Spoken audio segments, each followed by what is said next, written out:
दिल्ली के पूर्व मुख्यमंत्री अरविंद केजरीवाल के आंसू क्या प्रधानमंत्री नरेंद्र मोदी के लिए भारी पड़ेंगे?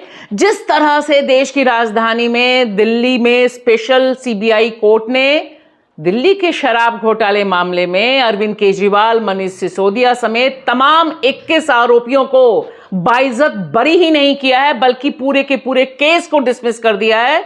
यह एक करारा तमाचा है मोदी सरकार पर, मोदी तंत्र पर और मोदी तंत्र के जो दो सबसे बड़े चेहरे हैं सीबीआई और ईडी पर। जिस तरह से सीबीआई स्पेशल कोर्ट ने कहा कि यह केस बनता ही नहीं है, कोई एविडेंस नहीं है, अब इसकी जवाबदेही कौन देगा कि किस तरह से शराब घोटाले पर पूरा का पूरा केस बिल्डअप किया गया, दिल्ली की आम आदमी पार्टी की सरकार को तबाह कर दिया गया।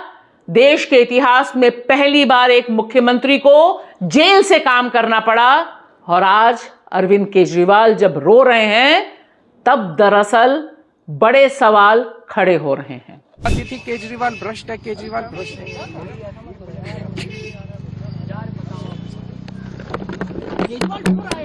अरे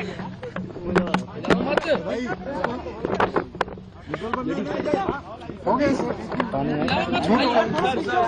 संभालिए सर, अपने आप संभालिए, हिम्मत सर, ये केजरीवाल भ्रष्ट नहीं है। मैंने केवल अपनी जिंदगी में ईमानदारी कमाई है। इन्होंने झूठा केस लगाया और आज ये साबित हो गया।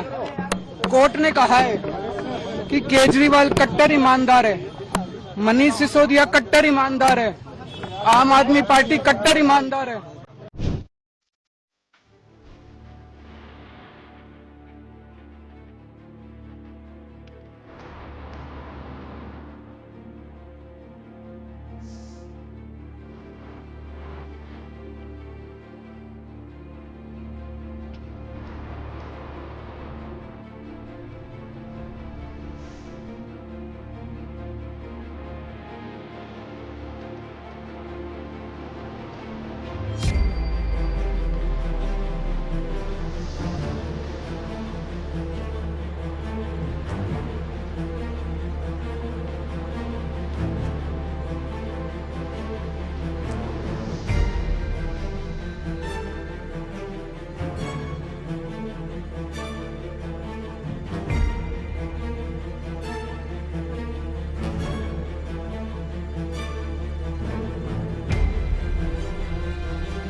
नमस्कार दोस्तों, मैं आपकी दोस्त भाषा। आप देख रहे हैं बेबाक भाषा पे दो टूक कार्यक्रम। दो टूक सवाल है हमारा कि अरविंद केजरीवाल जो देश की राजधानी दिल्ली के मुख्यमंत्री थे, उनके ये जो आंसू हैं यह भारी पड़ेंगे मोदी सरकार पर, मोदी तंत्र पर। क्या जवाब देगा सीबीआई और ईडी, जिन्होंने पूरा का पूरा भौकाल मचाया था कि इतना भयानक भ्रष्टाचार हुआ है दिल्ली की शराब नीति में, जिसकी वजह से आम आदमी पार्टी की पूरी सरकार, उसके अनगिनत मंत्रियों को जेल में ठूस दिया गया था। और उसके बाद आज 2026 फरवरी में यह पूरा का पूरा मामला सामने आता है कि यह बिना किसी एविडेंस के किया गया, यानी कोई प्रमाण नहीं था, ना सीबीआई के पास ना ईडी के पास, सिर्फ और सिर्फ परेशान करने और सरकार को तबाह करने के इंटेंशन से क्या मोदी तंत्र ने यह काम किया था। इसका जवाब कौन देगा? क्योंकि ध्यान दीजिए, ये जो 21 आरोपी हैं, जिसमें हैदराबाद की कविता भी शामिल हैं, आम आदमी पार्टी की तो पूरी सरकार ही इसमें शामिल थी। और जिस तरह से इसमें बताया गया था कि शराब के पूरे मामले में, शराब के वितरण, शराब की दुकानें खुलाने में करोड़ों रुपए का लेन देन हुआ है। आज की तारीख में अगर स्पेशल सीबीआई कोर्ट यह कहती है, कहने पर मजबूर होती है कि यह कोर्ट ट्रायल तक के लिए उपयुक्त नहीं है, बड़ा सवाल इस पूरे फैसले से उठा है। क्योंकि हम जो देश की राजधानी दिल्ली में रहते हैं, हमने देखा था कि किस तरह से इस शराब घोटाले के नाम पर पूरी की पूरी सरकार को, पूरी की पूरी आम आदमी पार्टी को भ्रष्ट करार दिया गया था। और देश के इतिहास में पहली बार हुआ था कि कोई मुख्यमंत्री जेल में रहकर अपनी सरकार चलाने पर बाध्य हुआ था। जी हां, अरविंद केजरीवाल ने यह किया था। उन्होंने इस्तीफा नहीं दिया था मुख्यमंत्री पद से, वह जेल गए और जेल में रहते हुए उन्होंने दिल्ली की सरकार चलाई।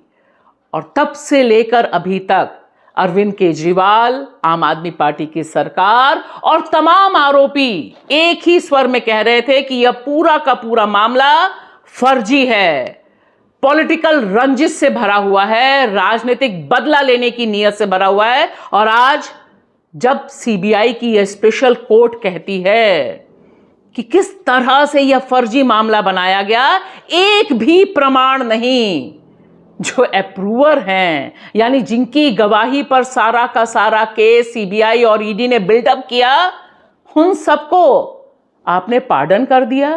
तो यह तो बड़ा दिलचस्प सीन है कि एक भी प्रमाण जमीन पर नहीं, एक भी कागज नहीं भ्रष्टाचार का।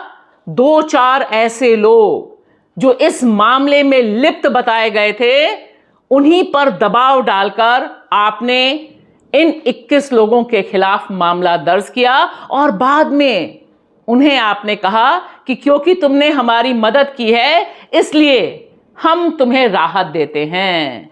इस तरह का मामला अपने आप में आज की तारीख में मोदी सरकार की पूरी कारगुजारी पर, पूरी की पूरी प्रैक्टिस पर बड़ा सवालिया निशान खड़ा करता है कि किस तरह से एक चुनी हुई सरकार को बदनाम करना, एक पॉलिटिकल पार्टी को बदनाम करना, और आज की तारीख में बीजेपी की सरकार कैसे बनी, इसकी कहानी यह केस खोलता है। शुक्रिया।